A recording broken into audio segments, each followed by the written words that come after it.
ವೀಕ್ಷಕರೇ, ನಮ್ಮ ಕರ್ನಾಟಕ ಸುದ್ದಿಗೆ ಸ್ವಾಗತ. ನಾನು ಸವಿತಾ ದೊಡ್ಡಯ್ಯ. ಮೈಸೂರಿನ ವಿಶ್ವೇಶ್ವರಯ್ಯ ನಗರದ ಅಪಾರ್ಟ್ಮೆಂಟ್ನಲ್ಲಿ ಒಂದೇ ಕುಟುಂಬದ 4 ಶವವಾಗಿ ಪತ್ತೆಯಾಗಿದ್ದಾರೆ. ಚೇತನ್ ಹಾಗೂ ಅವರ ಪತ್ನಿ ರೂಪಾಲಿ, ತಾಯಿ ಪ್ರಿಯಂವದ ಹಾಗೂ ಮಗ ಕುಶಾಲ್ ಮೃತಪಟ್ಟಿದ್ದಾರೆಂದು ತಿಳಿದು ಬಂದಿದೆ. ಚೇತನ್ ನೇಣು ಬಿಗಿದ ಸ್ಥಿತಿಯಲ್ಲಿ ಪತ್ತೆಯಾಗಿದ್ದಾರೆ. ತನ್ನ ತಾಯಿ, ಪತ್ನಿ ಮತ್ತು ಮಗನಿಗೆ ವಿಷ ಉಣಿಸಿ ಬಳಿಕ ಚೇತನ್ ಆತ್ಮಹತ್ಯೆ ಮಾಡಿಕೊಂಡಿರುವ ಬಗ್ಗೆ ಶಂಕಿಸಲಾಗಿದೆ. ಚೇತನ್ ಮೂಲತಃ ಹಾಸನ ಜಿಲ್ಲೆಯವರು. ಬೇರೆ ರಾಷ್ಟ್ರದಲ್ಲಿ ಕೆಲಸ ಮಾಡಲು ಇವರು ಕೆಲಸಗಾರರನ್ನು ನೇಮಕ ಮಾಡಿ ಕಳಿಸುತ್ತಿದ್ದರು. ಸಾಲ ಹೆಚ್ಚಾಗಿ ಆತ್ಮಹತ್ಯೆ ಮಾಡಿಕೊಂಡಿರುವ ಸಾಧ್ಯತೆ ಇದೆ ಎಂದು ಅನುಮಾನ ವ್ಯಕ್ತಪಡಿಸಲಾಗಿದೆ. ಆದರೆ ನಿಖರ ಕಾರಣ ಇನ್ನೂ ತಿಳಿದು ಬಂದಿಲ್ಲ. Police commissioner Seema Latkar, DCP Jahnavi ಮತ್ತು ವಿದ್ಯಾರಣ್ಯಪುರಂ ಇನ್ಸ್ಪೆಕ್ಟರ್ ಮೋಹಿತ್ ಸೇರಿ ಸಿಬ್ಬಂದಿ ಸ್ಥಳಕ್ಕೆ ಭೇಟಿ ನೀಡಿ ಪರಿಶೀಲನೆ ನಡೆಸಿದ್ದಾರೆ. ರಾಷ್ಟ್ರ ರಾಜಧಾನಿ ದೆಹಲಿ ಎನ್ಸಿಆರ್ ಸುತ್ತಮುತ್ತಲ ಪ್ರದೇಶದಲ್ಲಿ ಇಂದು ಬೆಳಗ್ಗೆ 5:36ಕ್ಕೆ ರೆಕ್ಟರ್ ಮಾಪಕದಲ್ಲಿ 4.0 ತೀವ್ರತೆಯ ಭೂಕಂಪನ ಸಂಭವಿಸಿದೆ ಎಂದು ರಾಷ್ಟ್ರೀಯ ಭೂಕಂಪನ ಶಾಸ್ತ್ರ ಕೇಂದ್ರ ಎಕ್ಸ್ ಸಾಮಾಜಿಕ ಜಾಲತಾಣದಲ್ಲಿ ತಿಳಿಸಿದೆ. ದಿಢೀರ್ ಭೂಕಂಪನದಿಂದ ಆತಂಕಗೊಂಡ ದೆಹಲಿ, ನೋಯ್ಡಾ, ಗ್ರೇಟರ್ ನೋಯ್ಡಾ ಮತ್ತು ಘಾಜಿಯಾಬಾದ್ನ ಬಹುಮಹಡಿ ಕಟ್ಟಡಗಳ ನಿವಾಸಿಗಳು ಹೊರಗೆ ಓಡಿ ಬಂದಿದ್ದರು. ಕಂಪನ ಸಂಭವಿಸಿದ ಪ್ರದೇಶ ನವದೆಹಲಿಯ ಸುಮಾರು 4 ಕಿಲೋಮೀಟರ್ ಆಳದಲ್ಲಿತ್ತು. ಇದರ ಕೇಂದ್ರ ಬಿಂದು ದೌಲಾ ಕೌನ್ ಪ್ರದೇಶದ ದುರ್ಗಾಬಾಯಿ ದೇಶ್ಮುಖ್ ವಿಶೇಷ ಶಿಕ್ಷಣ ಕಾಲೇಜು ಸಮೀಪ ದಾಖಲಾಗಿದೆ. ಭೂಕಂಪನದ ಬಗ್ಗೆ ಪ್ರಧಾನಿ ನರೇಂದ್ರ ಮೋದಿ ಪ್ರತಿಕ್ರಿಯಿಸಿದ್ದಾರೆ. ಪ್ರತಿಯೊಬ್ಬರು ಶಾಂತವಾಗಿರಿ, ಗಾಬರಿಯಾಗಬೇಡಿ ಎಂದು ಸಲಹೆ ನೀಡಿದ್ದಾರೆ. ಎಲ್ಲರೂ ಮುನ್ನೆಚ್ಚರಿಕೆ ವಹಿಸಬೇಕು. ಮತ್ತೆ ಭೂಕಂಪನ ಆಗುವ ಸಾಧ್ಯತೆ ಇರುವುದರಿಂದ ಜಾಗರೂಕತೆಯಿಂದ ಇರುವಂತೆ ಎಕ್ಸ್ನಲ್ಲಿ ಪೋಸ್ಟ್ ಮಾಡಿದ್ದಾರೆ. ಸದ್ಯ ಪರಿಸ್ಥಿತಿಯನ್ನ ಅಧಿಕಾರಿಗಳು ಸೂಕ್ಷ್ಮವಾಗಿ ಗಮನಿಸುತ್ತಿದ್ದಾರೆ ಎಂದು ಹೇಳಿದ್ದಾರೆ.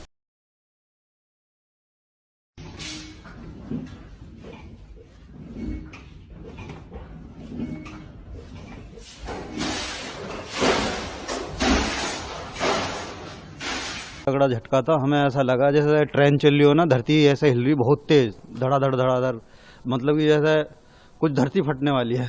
बहुत तगड़ा झटका था। इससे पहले इतना तगड़ा झटका महसूस किया गया कभी आपने? ऐसा कभी नहीं हुआ, आज पहली बार ऐसी 4:30 साढ़े 5 बजे करीब की बात है। बहुत तेज ऐसी पूरी बिल्डिंग हिली, पूरा घर हिल गई। ऐसा लग रहा है घर से बाहर निकलो। ಹೂವಿನ ರಥೋತ್ಸವ ಎಂದೇ ವಿಶ್ವ ಪ್ರಸಿದ್ಧಿ ಪಡೆದಿರುವ ಶಿರಾ ತಾಲೂಕಿನ ಮಾಗೋಡು ಕಂಬದ ಶ್ರೀ ರಂಗನಾಥ ಸ್ವಾಮಿ ಮರುಪೂಜಾ ಉತ್ಸವ ಅದ್ದೂರಿಯಾಗಿ ನೆರವೇರಿತು.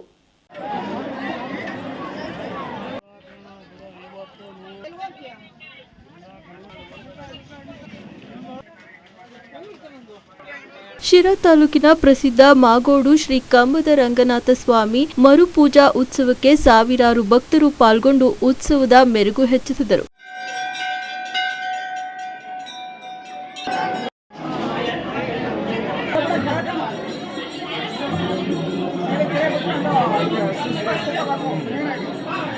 ಶ್ರೀ ಕಂಬದ ರಂಗನಾಥ ಸ್ವಾಮಿಗೆ ಹರಕೆ ಮಾಡಿಕೊಂಡಿದ್ದ ಹಲವಾರು ಭಕ್ತರು ತಮ್ಮ ಇಷ್ಟಾರ್ಥ ಸಿದ್ಧಿಗೊಂಡ ಕಾರಣ ತಮ್ಮ ತೂಕದ ಹಾಗೂ ವಿಶೇಷವಾಗಿ ಮಕ್ಕಳ ಹರಕೆಯ ಹೂವನ್ನ ತುಲಾಭಾರ ಮಾಡುವ ಮೂಲಕ ಶ್ರೀ ಕಂಬದ ರಂಗನಾಥ ಸ್ವಾಮಿಗೆ ಭಕ್ತಿ ಸಮರ್ಪಿಸಿ ಧನ್ಯತಾ ಭಾವ ಅರ್ಪಿಸಿದರು.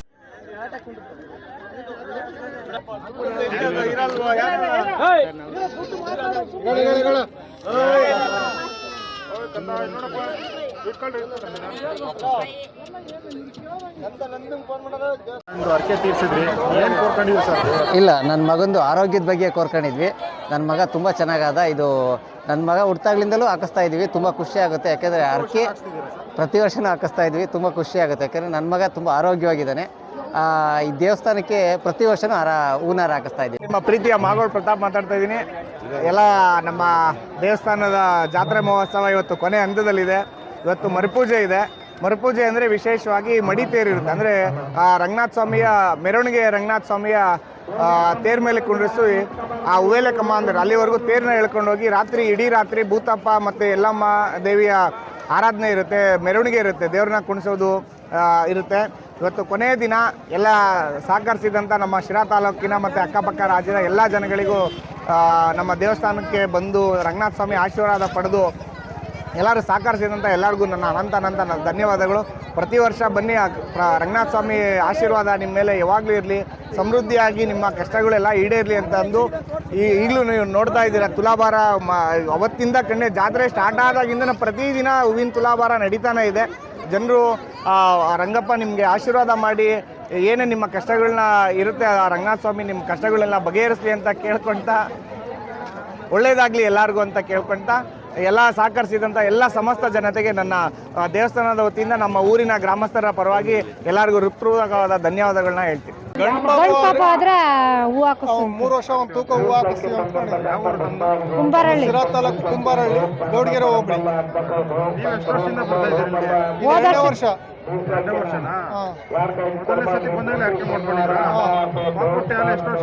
ಒಂದೂವರೆ ವರ್ಷ.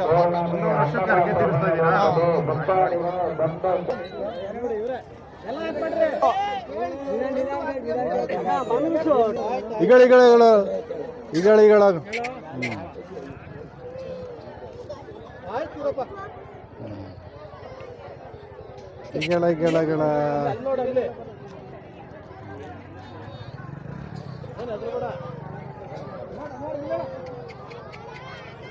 ಈ ಸಂದರ್ಭದಲ್ಲಿ ದೇವಸ್ಥಾನ ಆಡಳಿತ ವರ್ಗ, ಜೀನಿ ಸಂಸ್ಥಾಪಕ ದಿಲೀಪ್ ಕುಮಾರ್, ಯುವ ಮುಖಂಡ ಮಾಕೋಡು ಪ್ರತಾಪ್ ಹಾಗೂ ಪ್ರಮುಖರು, ಸಹಸ್ರಾರು ಭಕ್ತರು ಉಪಸ್ಥಿತರಿದ್ದರು.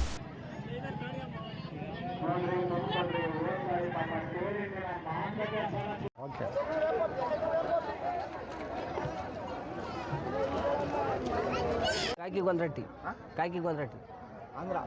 13 ವರ್ಷದ ಬಾಲಕನೊಬ್ಬ ಆಟವಾಡುತ್ತಿದ್ದಾಗ ಆಕಸ್ಮಿಕವಾಗಿ ತನ್ನ 3 ವರ್ಷದ ತಮ್ಮನ ಮೇಲೆ ಕೋವಿಯಿಂದ ಗುಂಡು ಹಾರಿಸಿರುವ ಘಟನೆ ಮಂಡ್ಯ ಜಿಲ್ಲೆಯ ನಾಗಮಂಗಲ ತಾಲೂಕಿನಲ್ಲಿ ಭಾನುವಾರ ನಡೆದಿದೆ.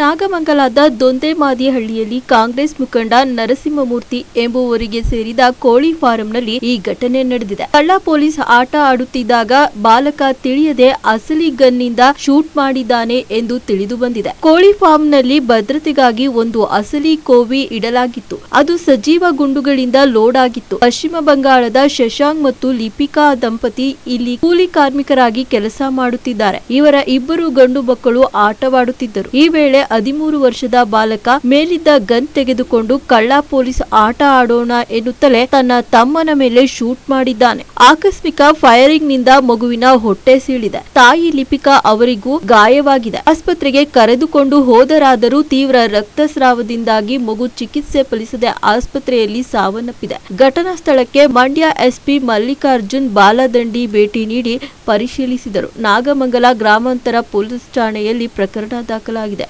ಗನ್ ವಶಕ್ಕೆ ಪಡೆದು ತನಿಖೆ ನಡೆಸಲಾಗುತ್ತಿದೆ. ಶಿರಾ ತಾಲೂಕಿನ ಗೌಡಗೆರೆ ಹೋಬಳಿಯ ಚಂಗಾವರ ಗ್ರಾಮದ ಶ್ರೀ ಭೂತಪ್ಪ ಸ್ವಾಮಿ ವಿಗ್ರಹಗಳ ಪುನಶ್ಚೇತನ ಕಾರ್ಯಕ್ಕೆ ದೇವರುಗಳನ್ನ ಸಾಂಪ್ರದಾಯಿಕ ಪೂಜೆಯೊಂದಿಗೆ ಬೀಳ್ಕೊಡಲಾಯಿತು.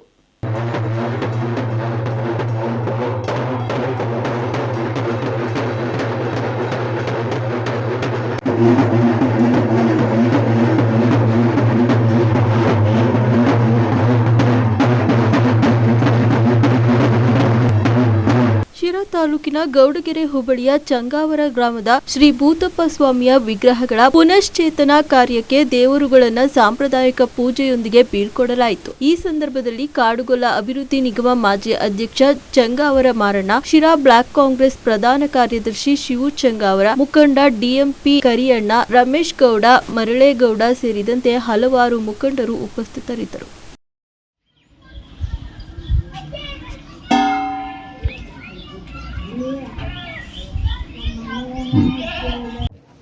ಇದು ಸುಮಾರು 80 ವರ್ಷದ ಹಿಂದೆ ಜಾತ್ರೆ ಆಗಿತ್ತು, ಆಮೇಲೆ ನಿಂತು ಹೋಗಿತ್ತು.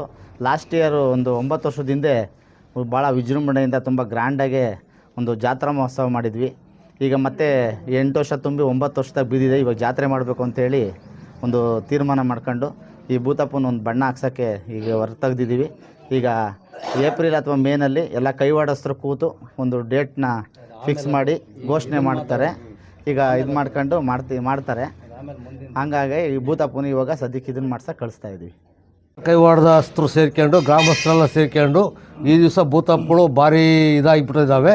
ಅವನ್ನೆಲ್ಲನ ಬಣ್ಣ ಕಂಚಿನವ ಮಾಡಿಸ್ಲಿಕ್ಕೆ ತಗೊಂಡೋಗ್ತಾ ಇದ್ದೀವಿ. ಈಗ ಎಲ್ಲ ಗ್ರಾಮಸ್ಥರು, ಎಲ್ಲ ಕೈವಾಡಸ್ಥರು, ಅಕ್ಕಪಕ್ಕದ ಗ್ರಾಮಸ್ಥರು ಎಲ್ಲ ಸೇರ್ಕೊಂಡು ಇವತ್ತಿನ ದಿವಸ ಈ ಭೂತಪ್ಪಳನ್ನ ತಗೊಂಡೋಗಿ ಇದೇ ವಿಗ್ರಹನ ಕಂಚಿನ ಥರ ಮಾಡಿಸೋಕ್ಕೆ ಎಲ್ಲ ಏರ್ಪಾಡು ಮಾಡ್ಕೊಂಡು ಮಾಡ್ತಾ ಇದ್ದೀವಿ ಗ್ರಾಮಸ್ಥರೆಲ್ಲ ಸೇರಿ. ಭಾರತೀಯ ಚುನಾವಣಾ ಆಯೋಗದ ಮುಖ್ಯ ಆಯುಕ್ತ ರಾಜೀವ್ ಕುಮಾರ್ ಅವರು ನಾಳೆ ನಿವೃತ್ತರಾಗಲಿದ್ದಾರೆ. ಈ ಹಿನ್ನೆಲೆ ಪ್ರಧಾನಮಂತ್ರಿ ನೇತೃತ್ವದ ತ್ರಿಸದಸ್ಯ ಸಮಿತಿ ನೂತನ ಆಯುಕ್ತರ ಆಯ್ಕೆಗೆ ದೆಹಲಿಯಲ್ಲಿ ಇಂದು ಸಭೆ ಸೇರಲಿದೆ.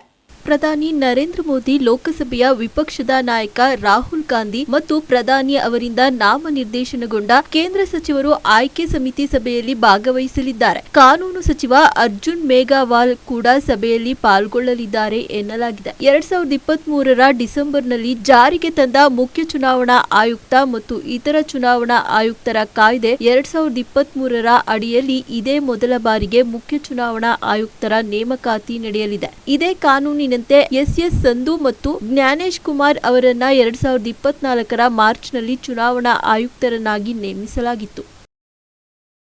ಇಷ್ಟಿತ್ತು ಈ ಹೊತ್ತಿನ ಸುದ್ದಿ ಮತ್ತು ಮನೋರಂಜನೆಗಾಗಿ ನೋಡ್ತಾ ಇರಿ ನಮ್ಮ ಕರ್ನಾಟಕ ಟಿವಿ. ಇದು ಕನ್ನಡಿಗರ ಭರವಸೆ.